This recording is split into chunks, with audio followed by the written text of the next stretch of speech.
Okay, so welcome everybody. Today we go back a little bit more to foundational matters in database systems. So we looked at bitmap indexes in the past lecture. Today it's about the D, about durability, and that has many implications, and you really have to be careful about that in a database system. So durability. Again, I will start with a couple of slides and then also show implementations in our system. So how to make the key value store ACID compliant, and that slide is actually repeated from the first slide set we had. When we introduced MVCC, I showed this slide, and then basically I started with this key value store which was not ACID compliant, and then we had that lecture where we extended it to add A and I, atomicity and isolation, through this versioning and concurrency control mechanisms MVCC offers. But I already said at that point, well, yeah, the D, the durability part, yeah, we'll do that later. Yeah? That, yeah, you could say it mainly requires persisting changes made before the transaction commits, however you do that, but we do that later. Yeah? And about the C, I said, yeah, that's orthogonal, which in fact it is, and I don't think we will spend much more time on the C part here, but the D is still a missing component. And D is also mentioned in our undergrad lecture. This is a slide repeated from big data engineering. So what is this D? What is durability? Basically, it is a contract saying that if a transaction T commits, the effects of its write operations, i.e. the effects of change operations, everything that transaction changed, update, insert, deleted, must be preserved in the database no matter what. And I already gave you some ideas with the Star Wars analogy where the Death Star is destroying an entire planet.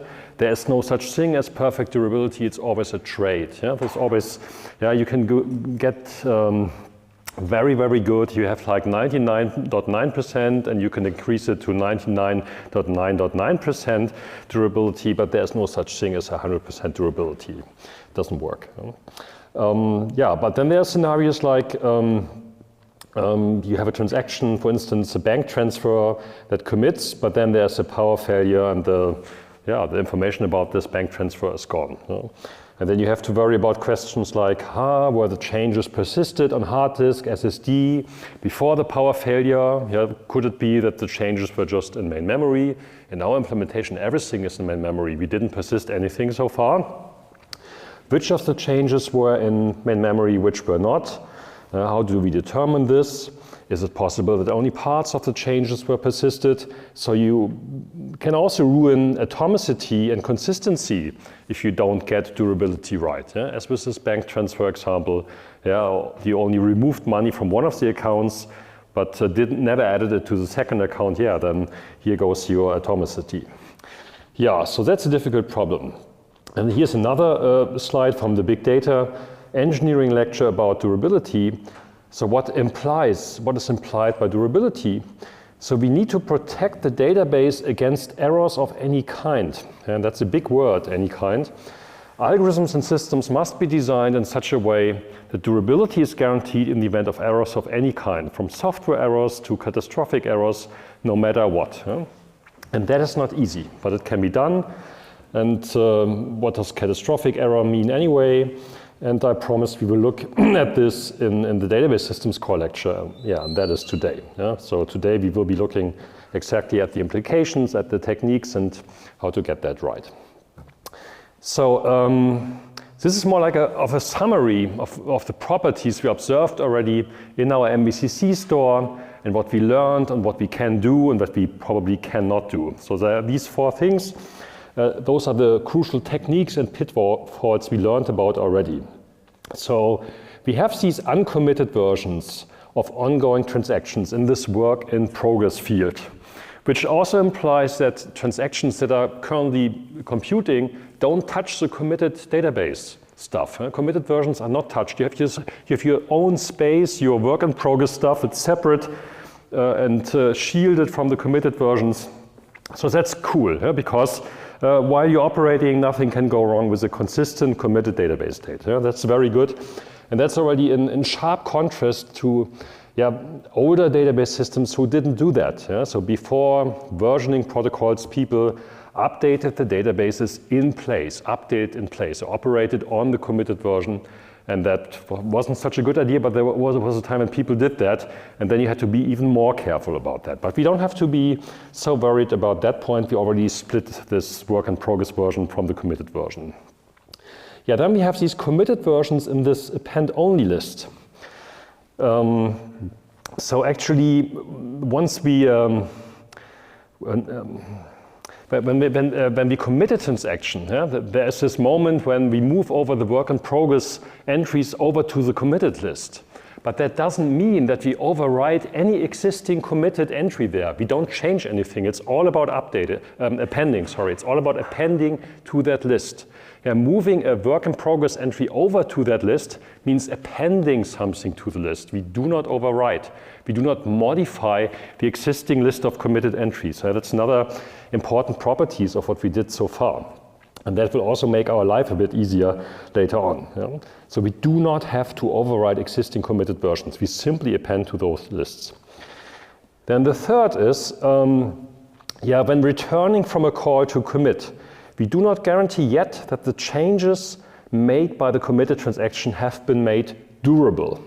Yeah, durability implies some sort of persistence we will talk about today. Our implementation is all in main memory, yeah, and also the log is main memory. And today I will be explaining how you would do it in principle and what are the right techniques, but still the implementation is not there because it's implementation-wise quite a long story. In particular, testing recovery is quite an endeavor. So in case of any problem, we might lose the entries and hence violate durability. Yeah, so our implementation is not shielded against these kind of errors. And the fourth thing is we have no understanding of which transactions committed and which not. So when you look at the code, you see there is this, I can briefly go there. So there is this trace. Yeah, that's the one I meant. Yeah, in this transactional key value, that's not the one I meant. Here, that's this field committed transactions trace. That's a main memory list of the transactions that committed. And whenever you commit a transaction, you append the transaction ID of the committed transaction there.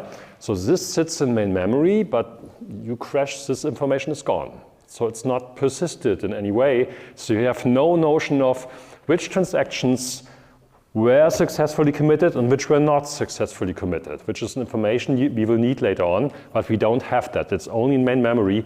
And if we lose this main memory information, we don't know which transactions were considered committed at some point and which were not. Yeah? Considered committed means you signaled to the user, to the outside world, to the application, yeah, I committed that. Yeah? And then there's a contract where the database system mustn't lose the information. But we don't record that, we don't persist that information so far. Yeah? And that's a problem. Yeah, so those are the 4 observations, switch back here, you can make here. Okay. Yeah, and one thing to fix that could actually be to reverse engineer that information. Yeah? Which transactions committed anyway. So that's about this 4th point here. So there's an extra slide on that. So you could say, okay, I reverse engineer that because in the store, for all these object IDs and all the committed versions, simply collect the start times of these entries. Yeah? We learned that, if you have these lists in our implementation, let's again go back to the implementation.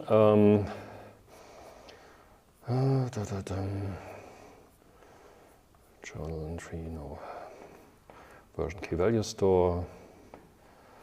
There are these version entries here. And the key value store entry, that's what we're talking about all of the time. So we have a mapping from an object ID to such a key value store entry. And there's this work in progress entry, and there's a list of committed versions. And here, these entries always have a start time. And the time is the transaction ID that committed that entry. Yeah, so I could reverse engineer in principle that information which transactions committed. Because if I just go through all of these committed entries in my store and look at the start time, I know, oh, yeah, that was a committed transaction at some point. Otherwise, it wouldn't be there. Yeah? So that would be a workaround to obtain that information. But it's not satisfying because, I mean, you shouldn't build your systems on workarounds, of course. And actually, there are cases where this doesn't work. Yeah? For instance, assume that some of the work in progress entries were moved, but some were not. Or assume that some of the committed entry and some of these committed entries were persisted and others were not. You see that again very well in the implementation if you go to the commit function, commit transaction function. That is in MECC, transactional key value store, commit transaction. No. So, so there is this point in time in the commit phase where you move all these work in progress entries. Yeah, all the objects that were modified by this transaction you're about to commit. Yeah, there's this validation phase that comes before. Where's that? Here's a validation phase. We have an extra function on that. We validate the transaction. We talked about that at length. Also had a couple of exercises how that works. But then once the validation is successful, we actually commit. There's a commit phase. And the commit phase means, okay, now if I touched some stuff, so if that's not a pure read-only transaction, that's a transaction that actually modified things. If it modified something, it has a write set that's not empty. It has object IDs it touched, either through update, insert, or delete. So what I have to do is, those work in progress entries now have to be moved over to the committed list because I'm about to commit this transaction. Yeah, so here I have a loop over the write set of this transaction. And what I'm basically doing is I create a new entry in the store. Now, where does that happen?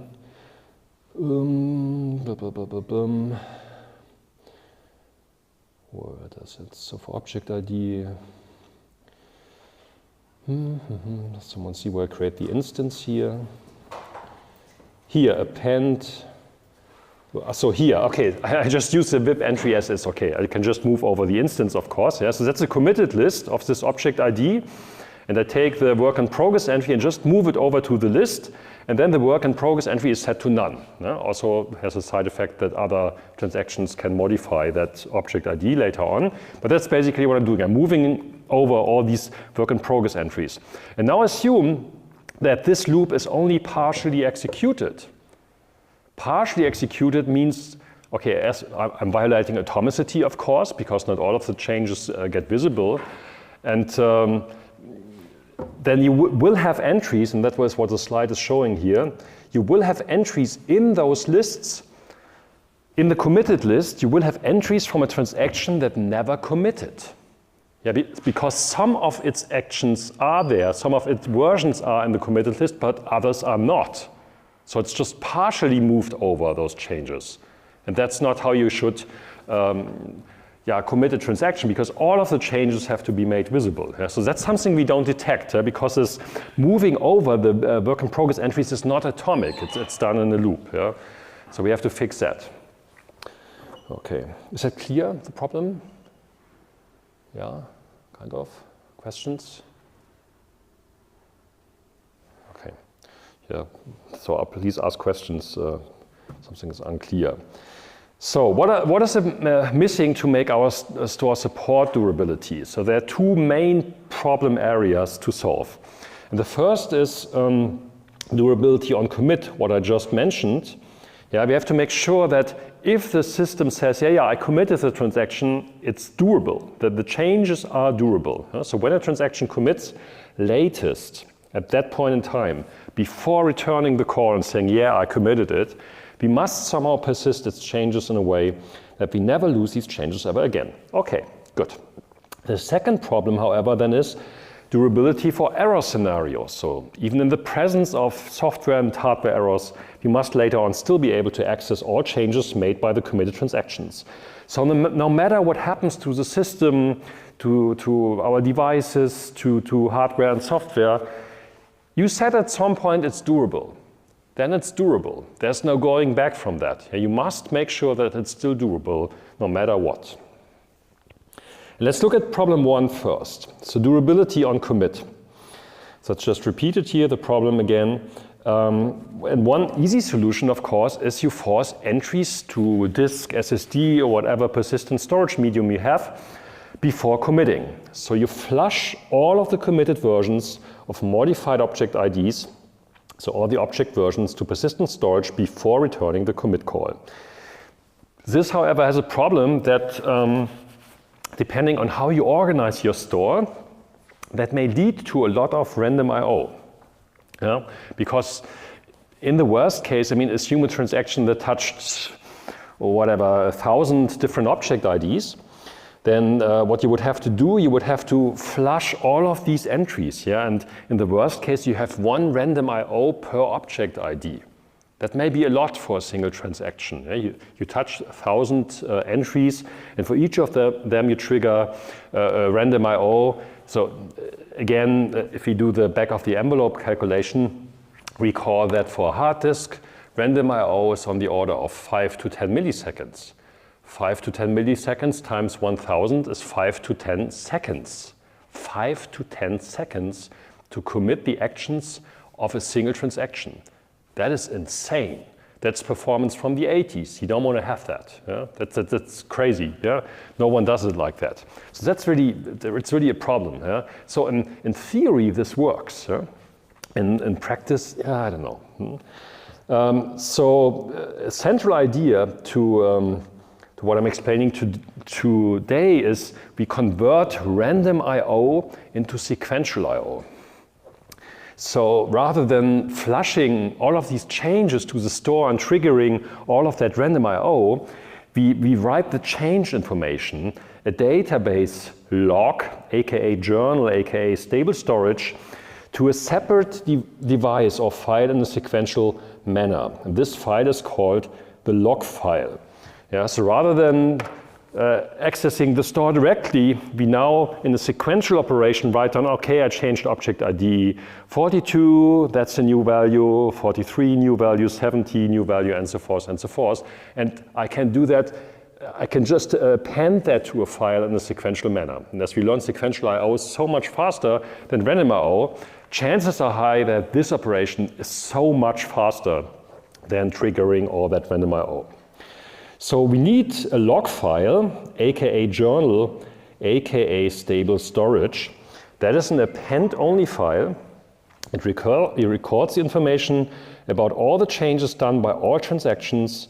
It's often kept on a special device supporting fast sequential writes. So it's a common setup that you have 2 disks, one for the store and one for the log file, or for the journal. And this disk for the journal is a bit more expensive and really fast with regards to sequential writes. Could be a RAID system with an appropriate RAID level tweaked to support your workload. And yeah, and this actually redundantly stores the database state in a way. If you think about that, so now we have 2 devices, device 1,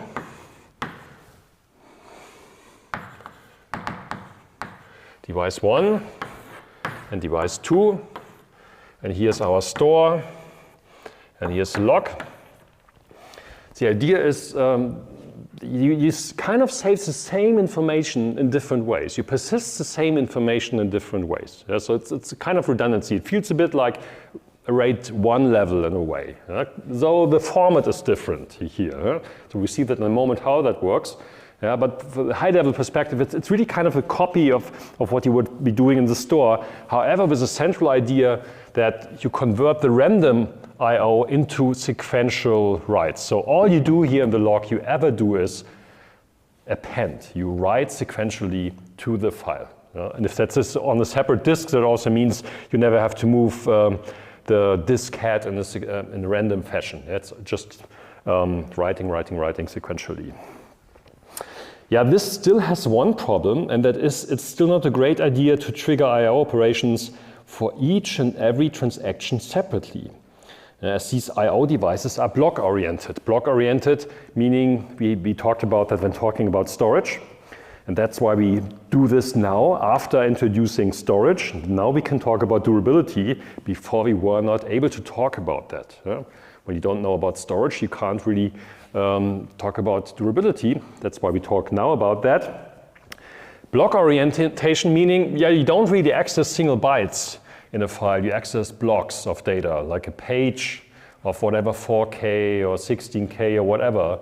Yeah, so if you want to write 42 bytes, that's not how it works. If you want to write 42 bytes on a file, it works something like, if that is your page of whatever 4K, and you want to write something like 42 bytes, what you actually have to do is you actually have to load the page to main memory. Yeah, if that is your page A, and now it's A, I may write it on the side. If that's your page A, and now this is your page A in main memory, then you modify this 42-byte area here. Yeah, this becomes A prime, and then you write the entire page back. So this is really page-oriented or block-oriented, as we say.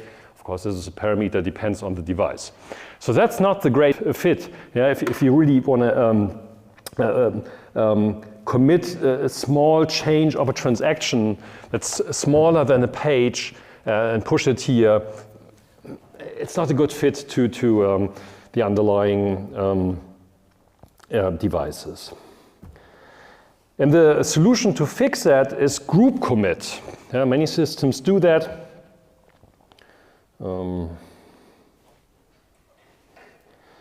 And the idea here is that you bundle multiple commits from multiple transactions. So rather than triggering appends to the log transaction by transaction, we perform I/O operations for a batch of transactions to be committed.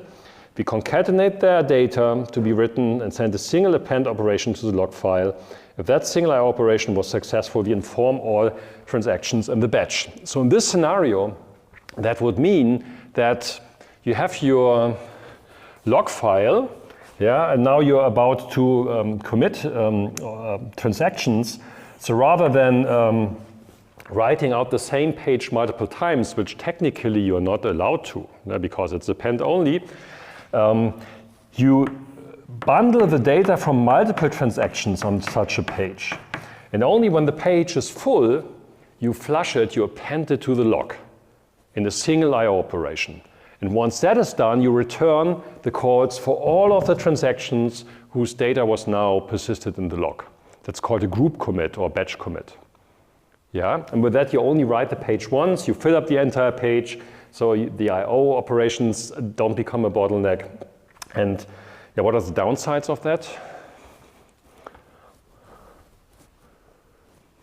Yeah? That it's not actually a solution for the stated problem, because you said we should persist the data durably as soon or at the latest point when it commits, but at this point we are still aggregating and potentially losing data. No, it's not violating what I said, because the contract here is, so if you have these transactions here,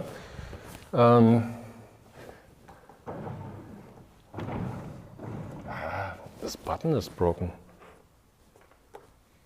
Huh. Okay, so if I have transactions 1, T2, the contract is still valid. Yeah? So how this works is, so in our implementation we don't have that, but in real implementation you have multiple threads of transactions that want to commit, tra-la-la-la, yeah? And all I'm saying is, now you append something to the log, the information about the changes this transaction did. Let's make it here, those 4 parts for the 4 transactions. However, only once this page has been appended successfully to the log file, then all of these calls are returned to the transactions. Yeah, so the call this transaction makes to the store, this commit call, is not immediately returned once it puts it into main memory into this area. You're not allowed to do that, no way. Only once this was persisted then you may return the calls to the individual transactions that put data there. Yeah? Still, it has a drawback, this approach. Yeah? I mean, we have more time to fail and more time, and if we fail, we lose more because let's say TA1 is able to commit, but it still has to wait for TA4 to finish. Yes. Before it is written to disk. Yes. Now, okay, it's one page operation, yeah, but you could have bigger batches of multiple pages, and then you end up in scenarios where, okay, the first 3 pages were written, the 4th page was not written, and stuff like that. But there's a central problem you always have when you batch operations. We had that in multi-query optimization and processing already. What is the principal trade-off in such a world?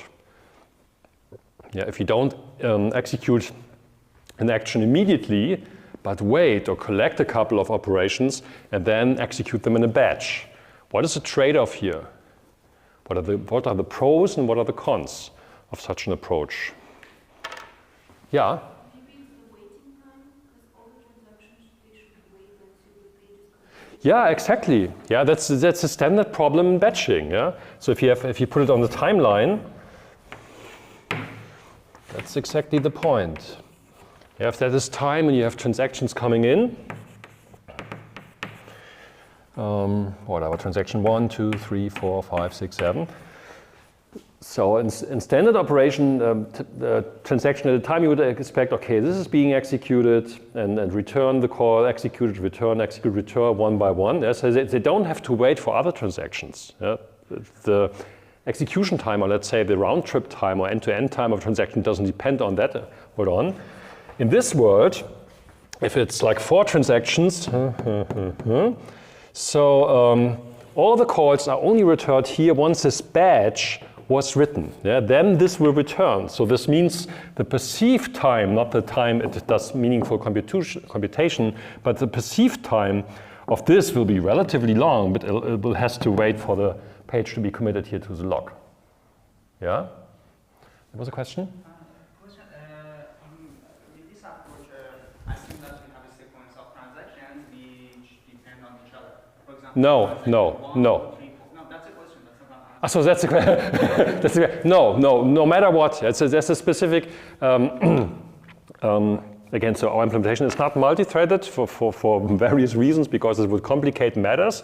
But at some point you serialize.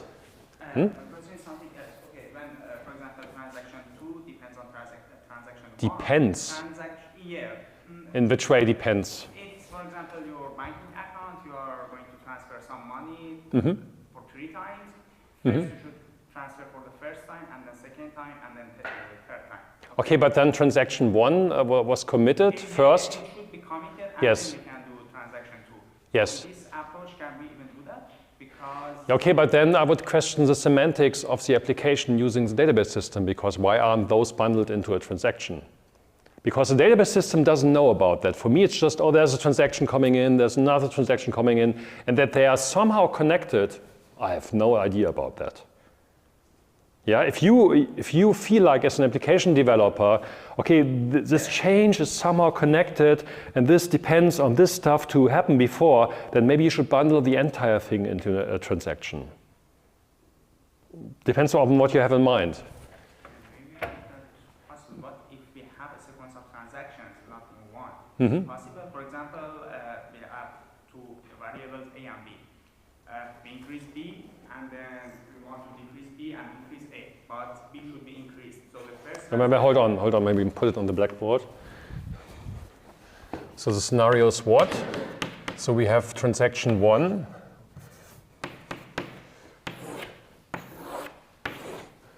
And transaction 2, okay, and now what? Okay, we have 2 variables. They have 1 object and 2 variables, A and B. Mm-hmm. Okay, in transaction 1, we want to increase B. And in transaction 2, we want to decrease B. And B should be always positive.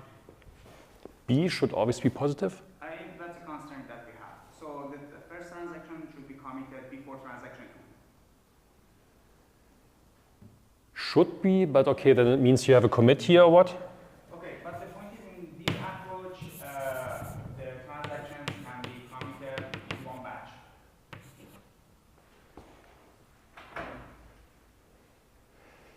they are made durable in one batch. I'm not changing how I validate transactions at all. Maybe. But do you agree that the first transaction should be committed first? And we only can commit a transaction when we have a batch? Maybe the confusion is I don't change anything of what we learned in the MBCC lecture at all. Nothing. Yeah, all this discussion about conflict operations and skew and read-write conflicts and stuff like that, that's completely unchanged. Yeah, so whether the transaction may be validated successfully or not, whether a transaction is allowed to commit or not, is completely untouched today. It's just about how that once the transaction commits and is validated, the information of the changes it did will be appended to a queue. It's serialized, kind of. Yeah? No matter how those were validated by the system, whether transaction 1 first and then 2 or 2 or first. I'm just saying, at this point, I'm serializing the change information into this page, and once the page is full, I persist it to disk. Yeah, maybe that's the confusion. So, yeah, we can also talk about it in the break in more detail. Huh?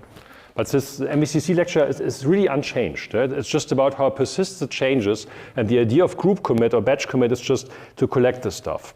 And yeah, you have the same trade-off as in all of these batching approaches, that yeah, the wait time, the perceived wait time of individual transactions increase, but there's a benefit, maybe you remember that, you also have from this. So that's a drawback, yeah, the perceived latency of an individual transaction is increased, that's true. As for all of the batching approaches, however, what do we gain? As with all batching approaches, that's the goal. Yeah, when we have batching, the goal is typically not to increase the individual time, but the throughput of transactions. How many transactions can you commit in a given time interval? Yeah, again, I think the best analogy here is delivering parcels. Yeah, any whatever UPS, DHL, whatever parcel service. Of course, to improve the overall wait time for the parcel, the best approach would be they put one parcel, the parcel arrives, they put it in the car and drive directly to you. That's okay. Yeah, they bring you a parcel and you're happy because you received it so early. Then they return to the distribution center, get the next parcel and bring it to the next customer, and so forth, and so forth, and so forth. Yeah, and it's obvious that triggers a lot of driving for the truck. Yeah, so the better approach is to batch. Yeah, you fill up the entire track with parcels and then do shared query processing. Yeah, then maybe don't go to the customer directly, but first go to this customer and then the other customer. But the throughput increases. The numbers of parcels delivered per day is so much higher rather than driving to each customer one by one and always returning to the distribution center. Yeah, it's the same, exactly the same trick here that's being played here, as in all batching approaches. Okay, so in summary, we have the following solution so far. So for durability on commits, just this part of the problem. Problem 1, we append to a log file to not be bottlenecked by random operations. Yeah, we convert random I/O into sequential I/O, and we commit in batches to not be bottlenecked by separate I/O calls per transaction. But then the question is, but what if none of these were bottlenecks? So what are the implications then? So assume that the random I/O is super fast, you have an SSD or you have some other, whatever fancy future storage medium which gives you instant random I/O access. Or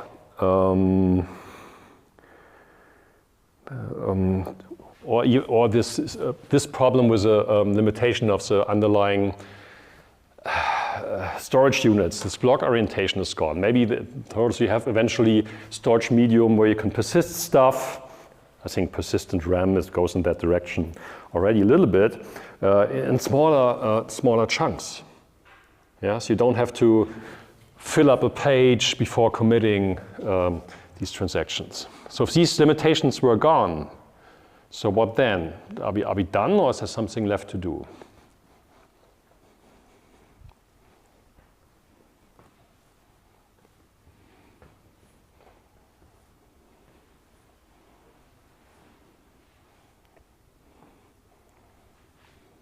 What do you think? So storage is perfect, it's persistent, a bit like, feels like DRAM. You can write any number of bytes perfectly, quickly, anywhere as possible. It's not instant, but it's whatever, a few nanoseconds, and then it's persisted in DRAM. It's not really persisted, but it was written in DRAM, if it was written back from the caches. Is the problem solved, or what can happen? What can go wrong?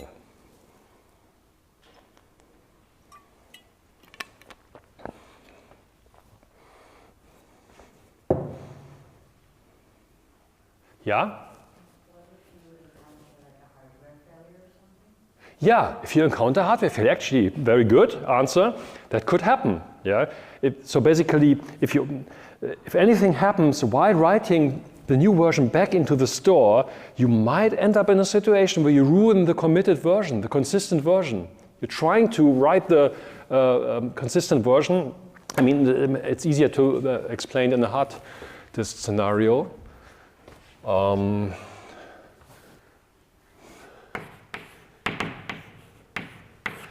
So you have a hard disk here, and that has a couple of pages.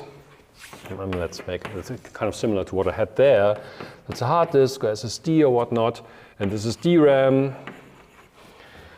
Yeah, and now you're overwriting the old version, so you're updating the old version somehow. Yeah, if it's not a purely append-only store, it's not a purely append-only persistence strategy, you might eventually end up in a situation where you do a modification. I mean, just think about, you have the committed lists, and maybe this committed list span multiple pages for some reason. So, and now you append something here, which means you have to update and place this page from the store.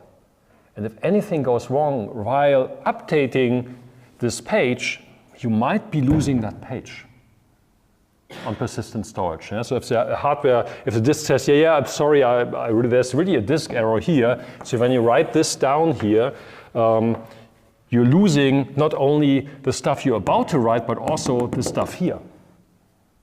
Yeah, is that clear?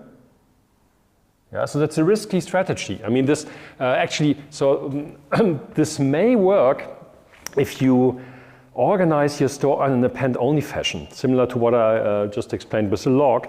Yeah, if you never overwrite pages, that might actually work. Yeah? Right. What about the second point? Commit batches, commit in batches to not be bottlenecked by separate I/O calls per transaction. So if we had that to, yeah, so now assume we don't have this problem of these big storage units. So if that goes away from the underlying hardware, would you still do group commits?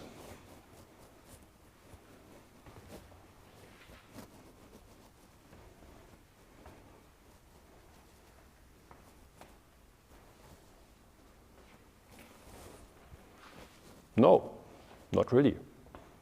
It's just introduced because there's a bottleneck with the interfaces, this block-oriented interfaces. So you could actually question that and don't implement that. Yeah.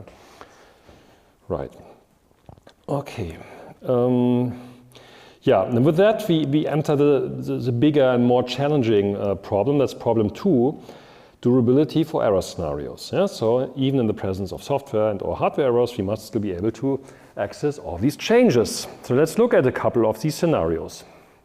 So loss of main memory, yeah? Power failure, whatever, power glitch, machine reboots, whatever is in DRAM is lost. Yeah? And that comes with a couple of challenges. Keep in mind that these memory errors, hardware itself has mechanisms to correct certain errors. Yeah? I mean, the most famous is there are these particles traversing the universe at speed of light or something like that. At any time you have whatever neutrinos or radioactive particles going through these machines, going through storage, and they could flip bits. Yeah, that could happens at any time, basically. And that already could be enough to destroy your data, make it inconsistent. And that's one of the reasons why all types of memory have some sort of error correction through ECC, error correction codes, checksums, and not only checksums that tell you whether something is broken, but also checksums that can partially correct some of the broken data. Yeah? So all of these mechanisms are basically like, if it's up to 3 bits, we can correct that, a little bit like in RAID. If it's up to that many disks, the RAID level can correct that. It's a similar thing, and all of the memory has that. And the more you pay, the more error correction you actually get. Yeah, so what I'm assuming here is that, so that this error correction is not enough. So we really have a problem now that the memory cannot compensate. And it could also be a total failure of DRAM or any other component here, such that I cannot go back to my data. The data is lost. And then you have a couple of challenges. So non-persistent data. So committed data or any other type of data that should have been made persistent is lost. Yeah. Atomicity, some data is persistent and therefore available, other data not. Some data is available in older versions, other data in newer versions. And how do we even know the current or latest version of a data item if some of those changes are now lost? Yeah? And that's something we should look at in detail.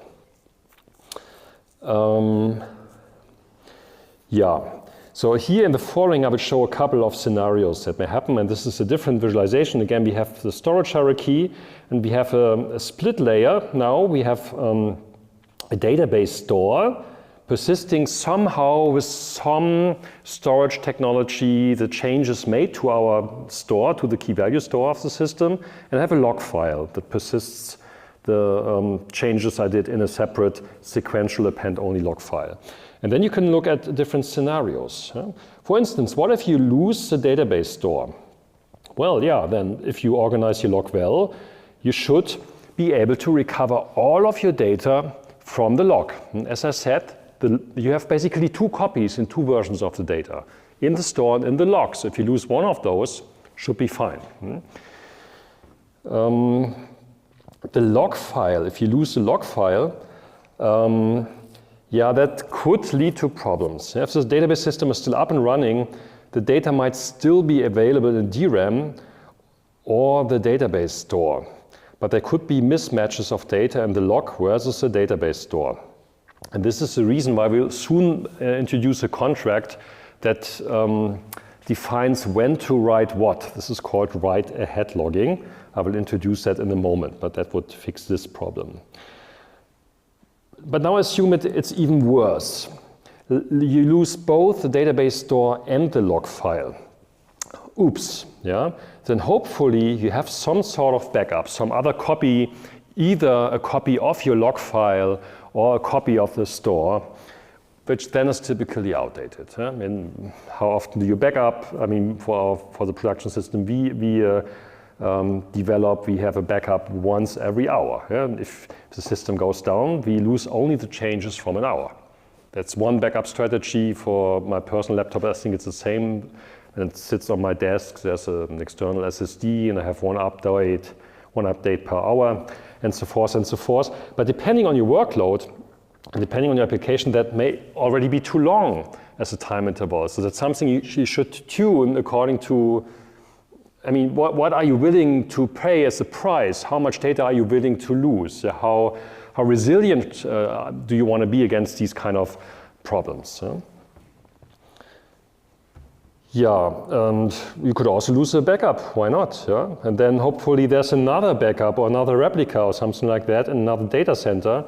We will look at that a bit more later on today, how to do that. So you could maybe recover from another data center. Yeah? If you have a bigger application, maybe you have the strategy that you not only do a backup locally, but also have maybe the database store replicated or the log file replicated. And then, it basically boils down, I have another copy somewhere in one form or the other, and that copy allows me to recover all or part of the data. Huh? But again, if you lose all of that, there's no hope. Yeah? So if you lose all of the replicas, all of the copies of your data, yeah, then there goes your durability. And again, that is the reason why there is no such thing as 100% durability. You lose all copies, you lose your data, you violate the durability contract. There you go. Yeah, and that also leads to the notion of the digital dark age. Did anyone hear about that? It's a digital dark age. No? The problem with the digital dark age is that in Germany we're safe, we put all our stuff on paper, but other countries don't do it like that. They put it in digital form and not on paper anymore.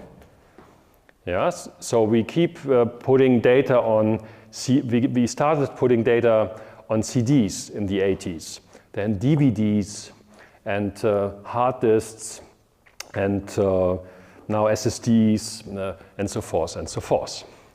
And the problem with those devices is that they break relatively quickly. So a CD, a lifetime of a CD is, I don't know, 10, 20 years and then it's gone. Same with DVDs, a couple of decades and it's gone. Hard disks will break similar intervals. And that means for future generations, if they want to go back and understand what the heck happened, what did these guys write on Twitter? There's no paper record. You know? There's this, what was some hard disk and then it's now gone. And that is why this is called the digital dark age. I think there are even, there's a link there in the slides, so I invite you to read that article. Here, I think that's the graphic.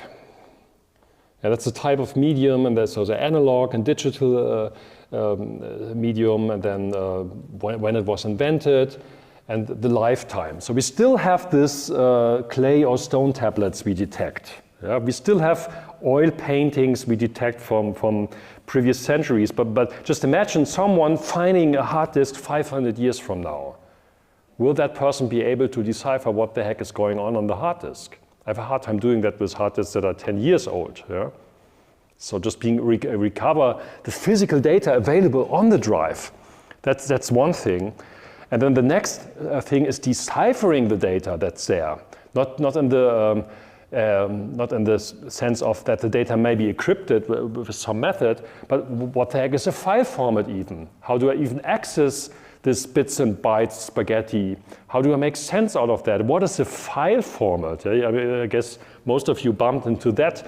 Try to access an old file format. Sometimes it works halfway. But imagine 20 years from now. Yeah, I don't know, in 30, 40 years ago, when I had my first computer, I think there would be no way I would be access to those files I used back then, because the formats don't make sense anymore. Even text formats were way different with different encodings. I think ASCII was still around 30, 40 years ago, could be. Yeah, but you see the problem, yeah? And that's why this is called the digital dark age. And this is also a special case of a durability problem. Yeah? So the cultural record or the data that is digital might not be, it might be durable for a couple of decades. Yeah? It might be durable under the assumption that you always copy it over to a new device, a new type of device comes up, a new storage medium, so you copy over your data. But if you don't do it, all of a sudden you lose durability. Yeah? And that's what's happening in these for the digital dark age. So let's look at how to decrease the likelihoods of these scenarios to happen. For all these scenarios, you want to decrease the likelihood that it happens. And this implies that whenever possible, do as many as possible of the following remedies. And the first is always modeling, as in all areas of computer science. Clearly model which kind of errors you want to be resilient against. What kind of scenarios may happen, and then what are the implications for your application and for your system. So if X happens, which data is still available in which version?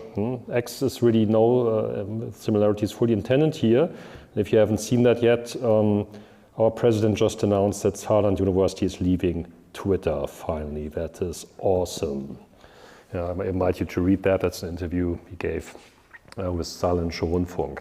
So if anything happens in your system, component X breaks, component Y breaks, which data is still available in which version? The second is understand the implications and costs for your users for all of these scenarios. It's not only about the lag, how stale is the data, if you can recover the system, how much data do you lose, how much money do you lose. For instance, assume people cannot shop certain products anymore. They leave your platform and buy the product elsewhere, stuff like that. You want to model that. You want to understand and have a notion of, okay, what do I lose as a company, or what is the impact on my applications? Try to make the individual parts, each of the parts, as resilient as possible. We talked about RAID levels, for instance. That's a very easy technique to use to avoid that a single storage system fails. And you should worry about what's the appropriate RAID level given my hardware. What am I willing to buy? What am I willing to provide? Because that will fix already many scenarios. And the fourth is map the database store, log and backup to different devices, racks, data centers, and or service providers. For instance, store and backup on different disks in the same server, or store and log and backup on different disks in the same server, or maybe already in a different rack if you want. For services, don't only rely on a single provider. If Amazon Web Services goes down, happens frequently, then the entire service is gone and your application is going down. That happened, even though these services are advertised to be basically never fail, but that's not true. So you should rely and have redundancy with respect to the service providers if it's a architecture based on the cloud, on cloud components. Then you should also distribute these devices and hence the data geographically. You have one replica in Berlin, the other in Munich, or one in the US. I'm not sure, I always tell the story here. When I was at ETH, there were rumors about a Swiss bank, and the Swiss bank was making up a scenario. Oh yeah, but what if an atomic bomb hits Zurich, then our data center will be gone. So we should better build a second data center 30 kilometers away because that will still be there. As if that was your biggest problem at that point in time, I mean, but yeah, okay. If you want to worry about what happens to your transactions in the case of a nuclear attack in World War III, okay. Well, okay, your choice. Maybe there are other things to worry about. Make sure that the logs and backups are read-only and append-only. So for bit overwriting, deleting at all possible levels in the stack. For instance, for our application, we also bumped into that. So we have a backup service currently using Wasabi that basically provides an interface that's called S3 that was proposed by Amazon, but it's basically a kind of key value store style interface, and you can configure that to never overwrite stuff. You can say whenever I send you something to update, you create a new version. And that is fantastic because you do not accidentally delete an old backup. Just imagine you always overwrite the backup, your old backups, and then there's a software error and you find out, oh, I don't have any backup at all. That's not what you want to have. Software errors may happen, and you should shield yourself against your own errors. You should configure your storage devices to be append only. And many services and devices allow you to do exactly that. For bit overwriting. Be careful when pruning anything, including backups and log files. You want to throw away backup, you better be sure you still need that. Maybe you first check whether your most recent backup is still correct and not corrupted. Try it out, maybe checksums, try to load the data, have some mechanisms to understand whether the backup is okay, and only then delete the old backup. Be careful with that. Same with log files. We'll go to that in a moment. And simulate and rehearse. Simulate the different scenarios regularly in a staging environment, not only on production. If you wait for the first crash to rehearse and find out whether your mechanisms, your recovery mechanisms work, yeah, good luck with that one. You should rehearse these. I mean, it's like German Red Cross or firefighters rehearsing certain scenarios every once in a while, because there are so many things that can go wrong. The same happens in such a system. You should rehearse things and, okay, what could go wrong? What if this happens? What if that happens? Let's rehearse the stuff to be prepared and be able to handle it if it happens. And let's hope it never happens. That's good, yeah, but you should rehearse the stuff. Yeah. Relatively easy to do. Okay. So now if you look back at our architecture, and that's a slide again from slide set 2 when we talked about database architecture, and as I said multiple times in this lecture, everything is a key value store, and I will stick to that tradition. So we had already 2 key value stores here, one for the actual data store and the one for temporary data. Temporary data in the context of query processing. For instance, you're doing external sorting or something like that. You're creating an index and you need external storage, temporary data. And that's the second, what the second store is about. Let's add another one. Let's add a third key value store. And that is what I will be calling the log file. When you look at our implementation in Python, there's unfortunately the synonym, if you say logging in Python, it means a different thing.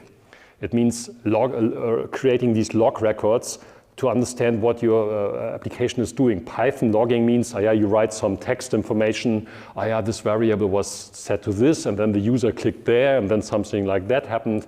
Tra-la-la-la-la-la-la. I think you should all have seen that. We also have it in Logger. Here we have it all over the place. Here, for instance, yeah, that's an external merge sort, for instance.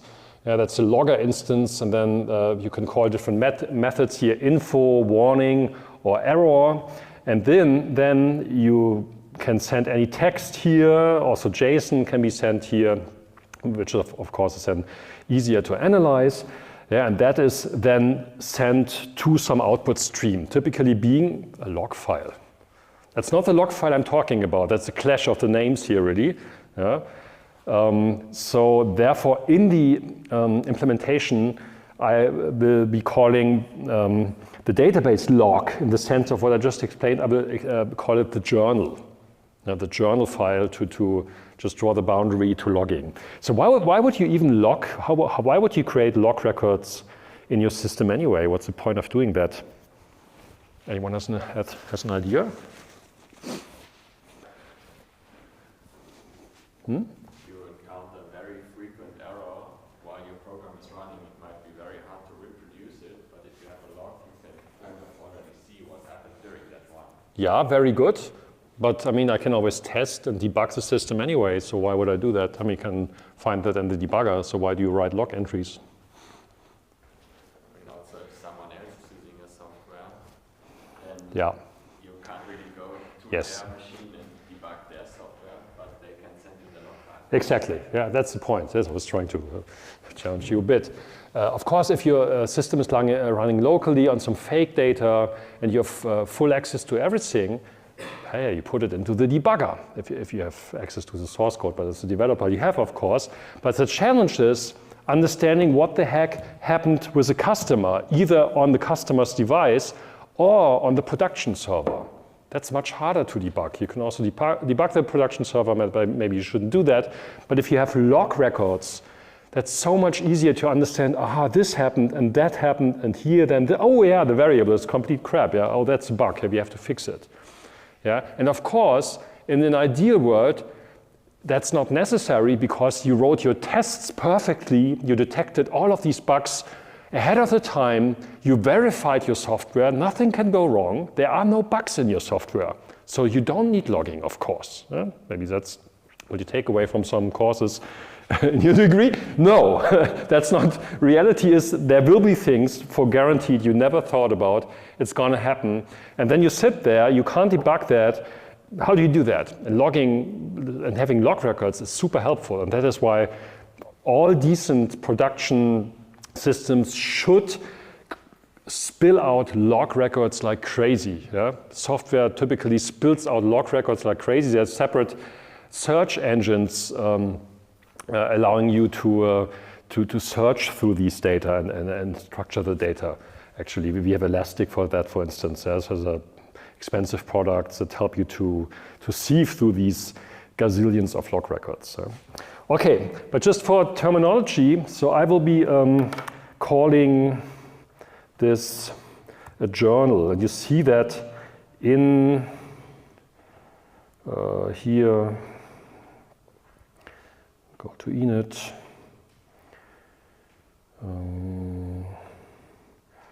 Where am I? Section key value store.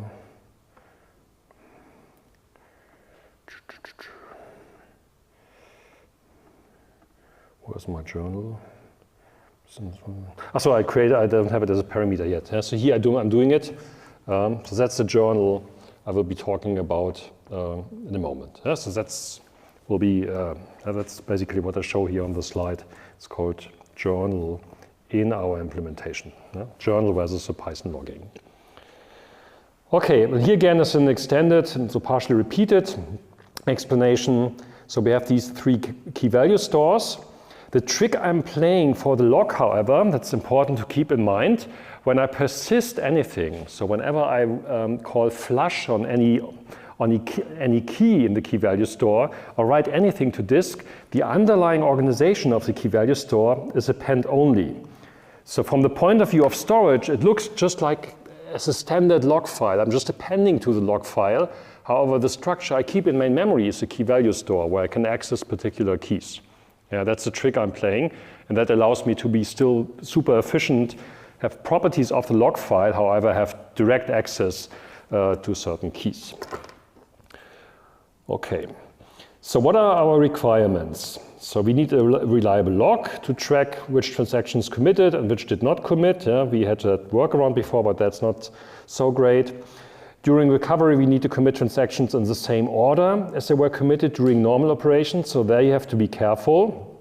If one transaction sets A to 42 and the other to 43, you want to have that in the same order later on if you need to replay that information. Otherwise, you end up with a different database state.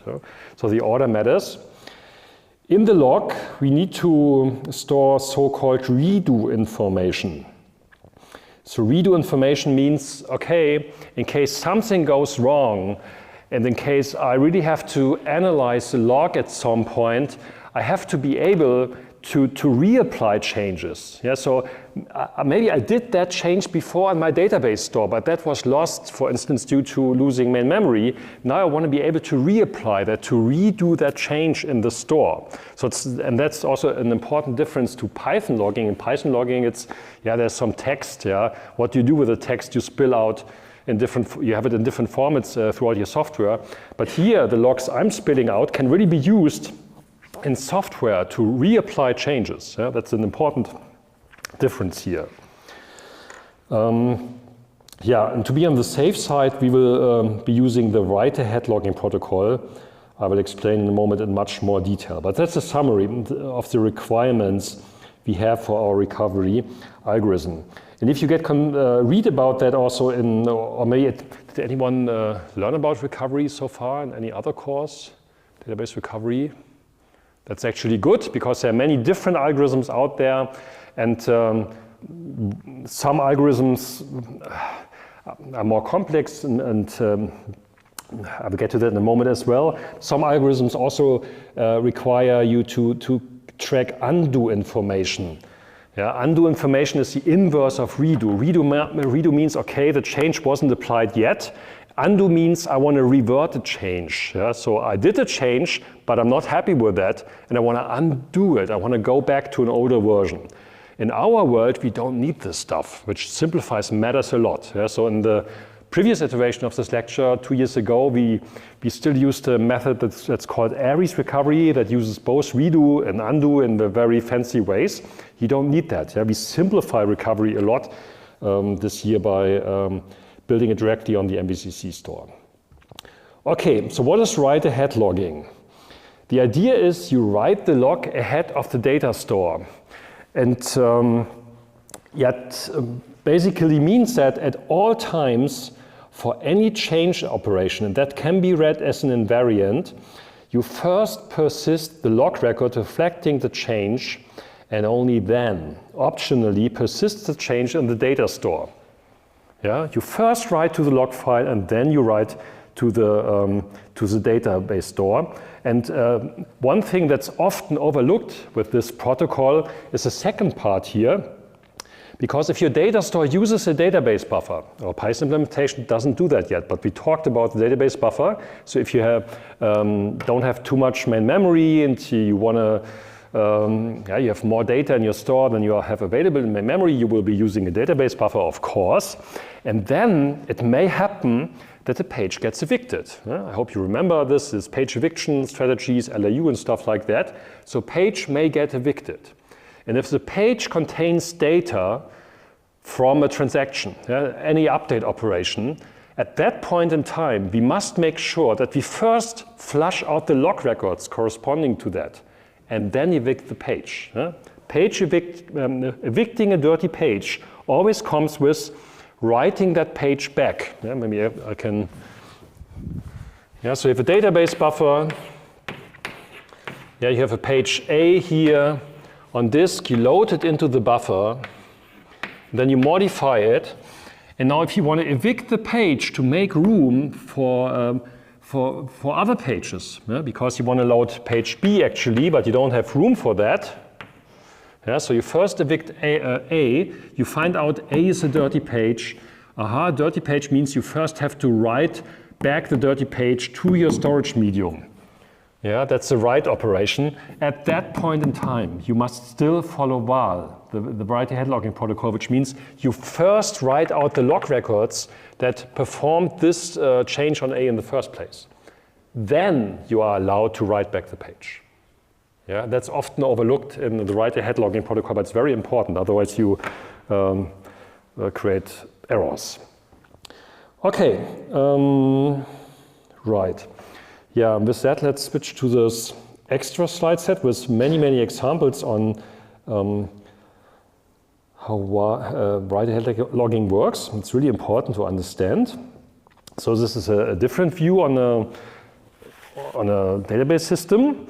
So we have stable storage. That's another synonym for a log. The log is put on stable storage. Stable storage in the sense you never lose it. Sure. So here's another view on that. So we have our store, and we have stable storage where you put the log here. Let's increase pen size a bit. So, okay. And now when you log changes, for instance, another analogy is when you write a book. Assume I wrote a book on databases. And then, of course, there are bugs in the books, extensions, and things I want to do. There are changes. And it would be super expensive, actually, also to, for each and every typo I do in the book, I create a new version of the book. If it's a printed book. For electronic, it doesn't hurt. But basically, all the changes I do kind of lead to a new version. So this is a 1.1 edition in a way. So for instance, if I had a spelling error on page 23, I would change that in the book here. Well, on page 23 here, that would be changed. Here that would be changed. But I would also record a log record, the update information. In this example, telling me what the old value is and what the new value should be. This new value should replace the old value. And that information must be enough to replay that, to redo that, to reapply the change in the actual store on the left here.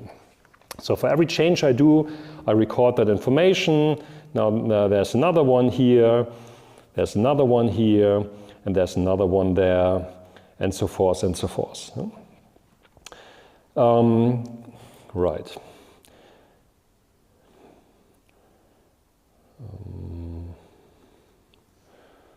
This is really a long example. Why did I make it so long? I don't know.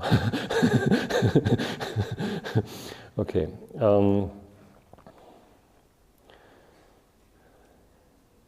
I think we can skip that slide.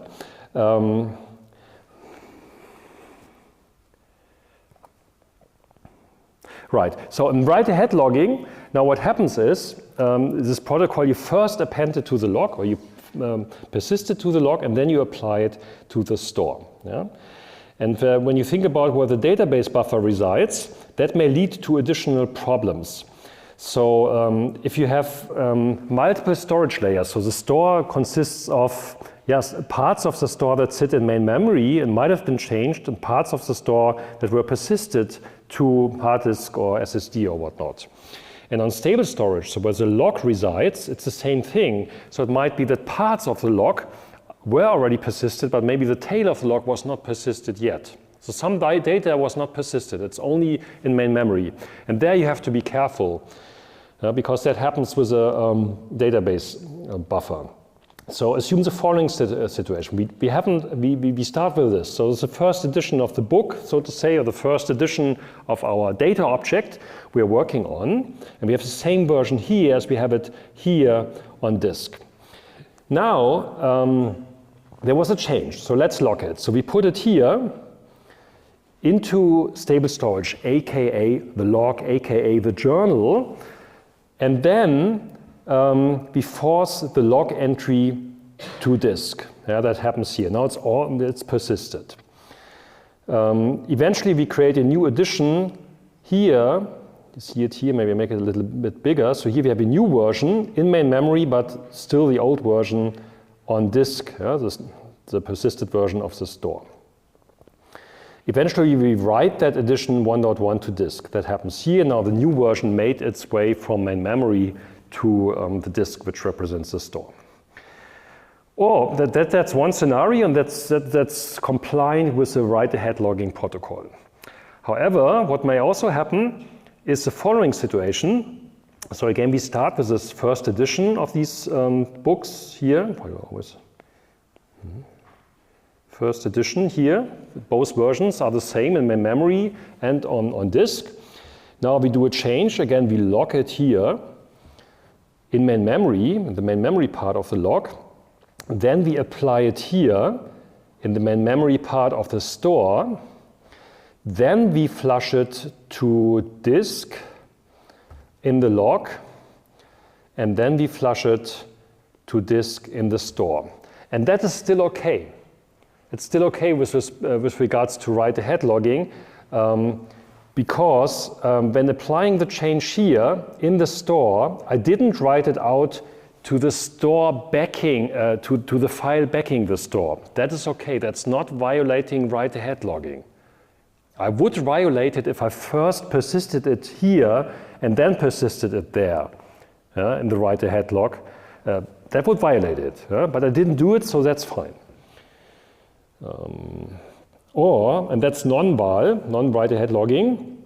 That's what I basically said already now. Again, the same situation. Start with first edition. You log it in main memory. You don't persist it in the log. But here, you change it in main memory. Still, val is fine. Everything is good. No new version was persisted anywhere. But here, that's a problem. So the change made it to the store, but it was not persisted in the log. And that would be violating write-ahead logging. And that illustrates that you have to be careful if you blindly implement the database buffer. The database buffer is allowed to evict any page that's dirty without keeping track whether the corresponding log records were flushed to the log, then you're breaking val. That's important to understand. All right, I think that's some more details we don't need at the moment, I would argue. So I have a couple more slides here we can look at later on maybe, but for the moment we don't.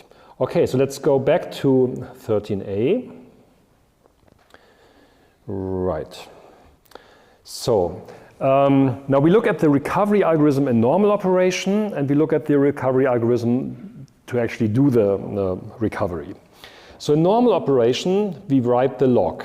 So for each update and insert we ever do in our store, we write a log record, and that's not necessarily flushed. Why? Oops, now it's getting big here. Yeah, So the resolution with the slides changes the size of the pen as well. Here we go.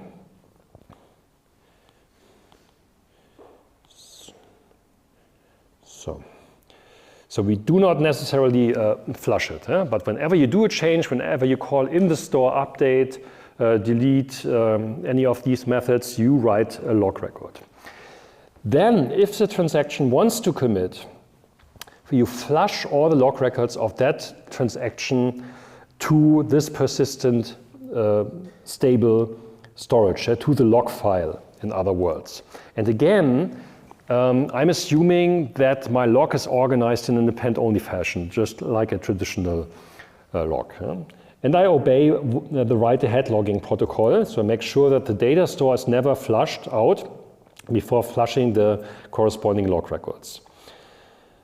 If a transaction wants to commit, you flush that to the log before returning that the transaction commits successfully. So that's not about the data changed by the transaction, that's basically bullet point 2, that's about the individual changes done by the transaction, but this bullet point 4 is about the fact that transaction 42 actually committed successfully. That's metadata, tracking, aha, this transaction committed. Yeah? You want to record that, and you also record the commit timestamp there. Let's look how that is implemented in our store. So, for instance, update object. Or maybe let's start with begin. That's the life cycle of a transaction. Here we go. So that's a modified method. So maybe you should update your code if you haven't done so. I think we merged that yesterday or something. So this is the code you had previously. Yeah. So you create a new entry in the table dictionary, the transaction dictionary. Yeah, in main memory, we keep track of the ongoing transactions. But now what's new is, in this journal, aka the log, we also put a begin log record. That's this one, and that records the transaction ID.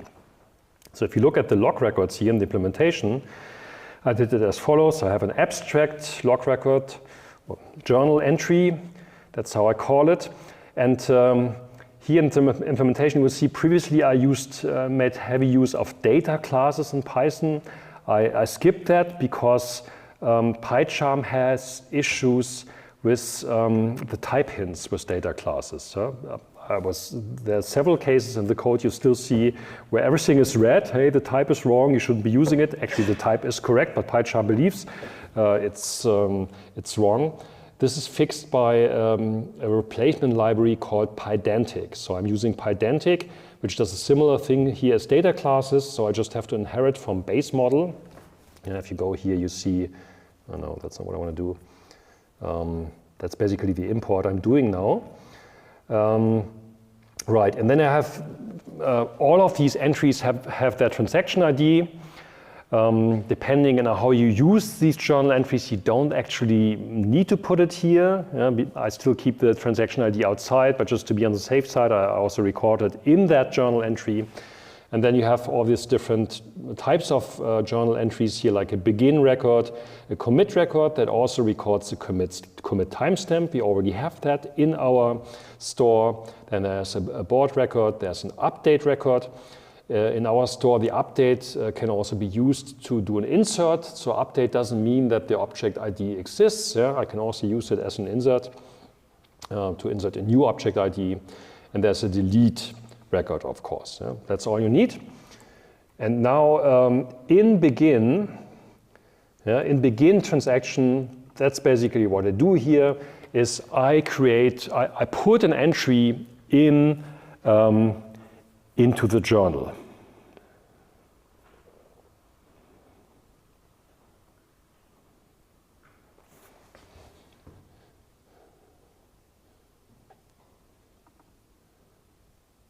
Oh, let me think about that.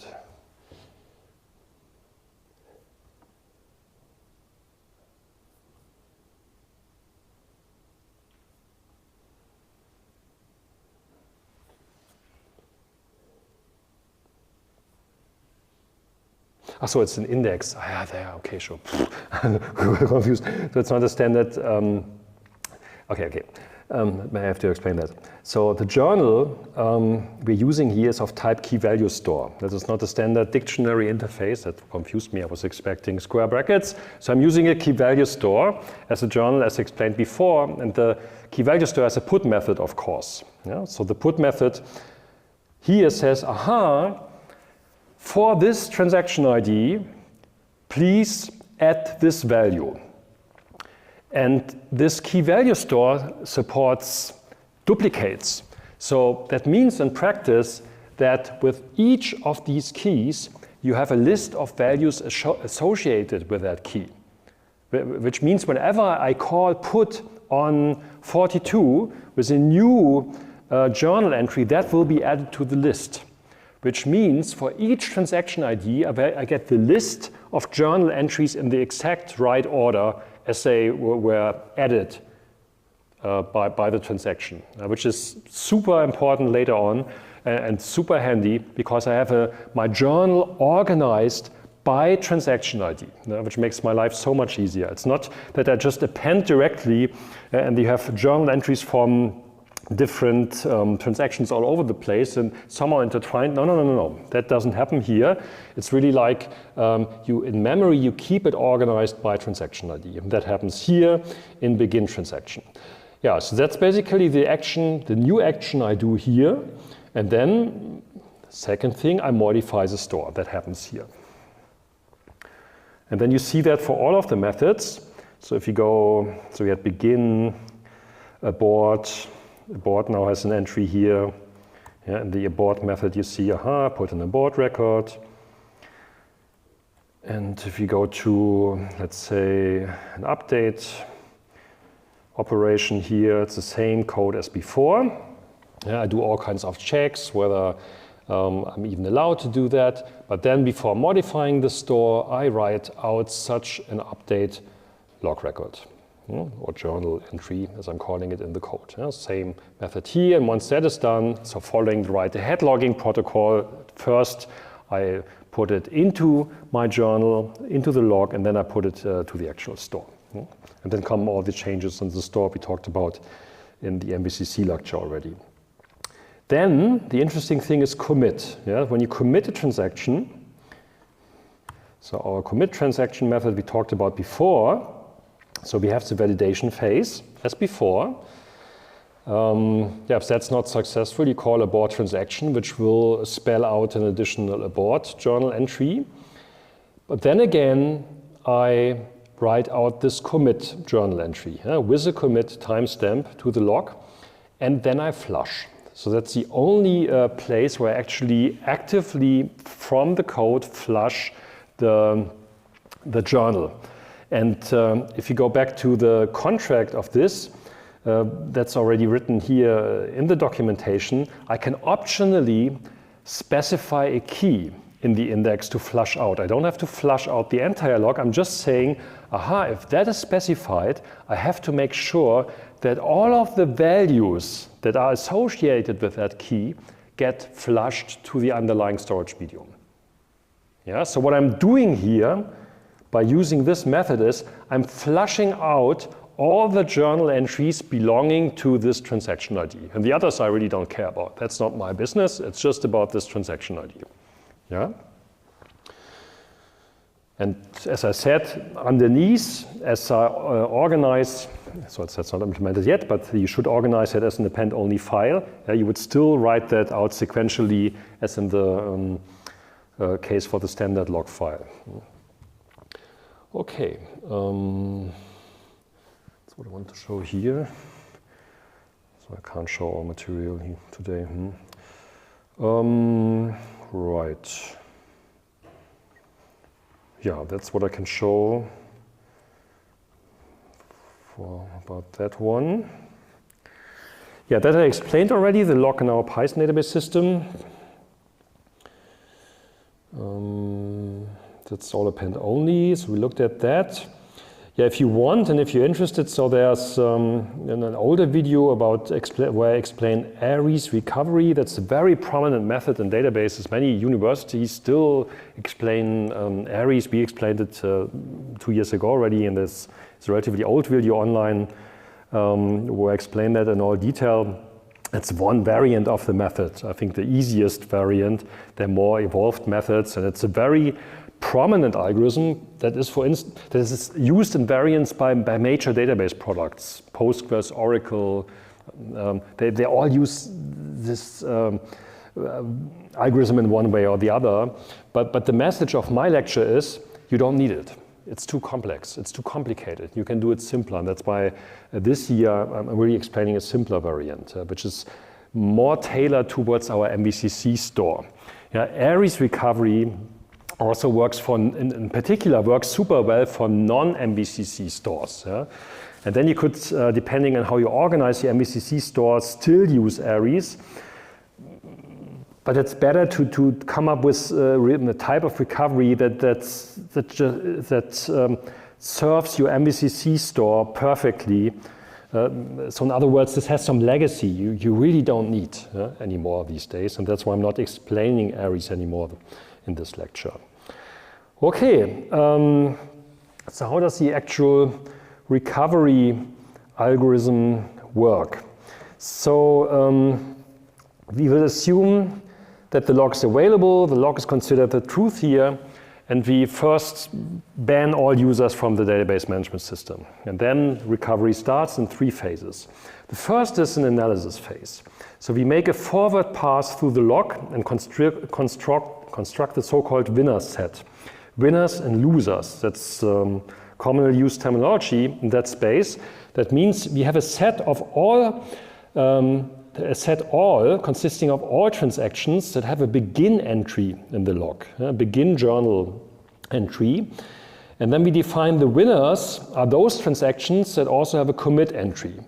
And the losers are everything else. Losers are the ones that don't have a begin entry or that have an abort entry. So all transactions that lost it, that were never finished, that never committed.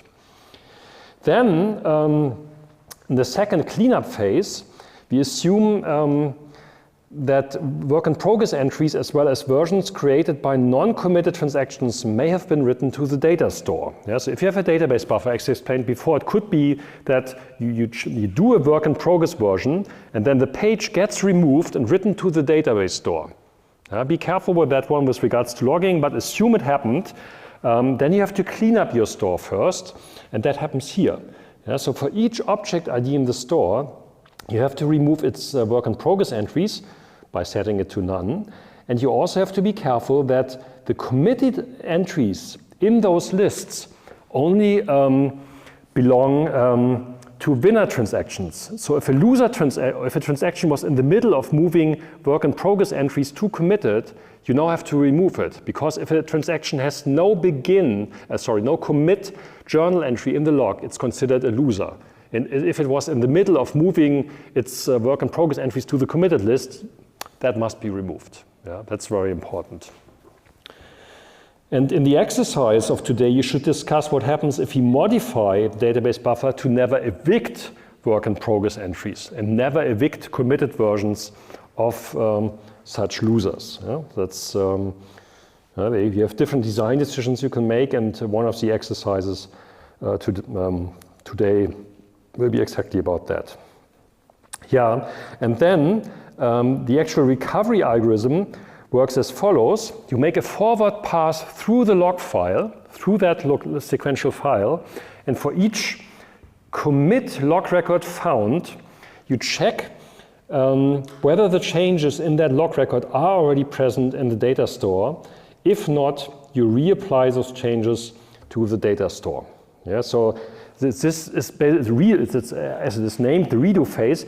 You really want to make sure that whatever is contained in the log is also reflected in the store, at least in main memory. You can also then flush it out to the key value store under the for the key value store used by the actual database store, not the log, yeah, once you redid these changes, but you don't have to. You're really making sure that you have a version of the store, at least in main memory, that reflects the changes you find in the log file.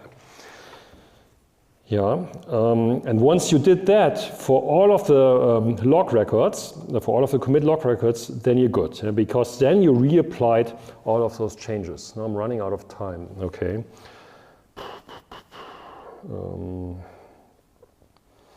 Yeah, I think we can do at least one half on Wednesday again on that, and because it's too important to now squeeze it into 2 minutes. Or 1 or 30 seconds actually, or actually time's up, right? Okay, so you have all the material to need to do this exercise, and we'll continue there on Wednesday. See you there. Thanks.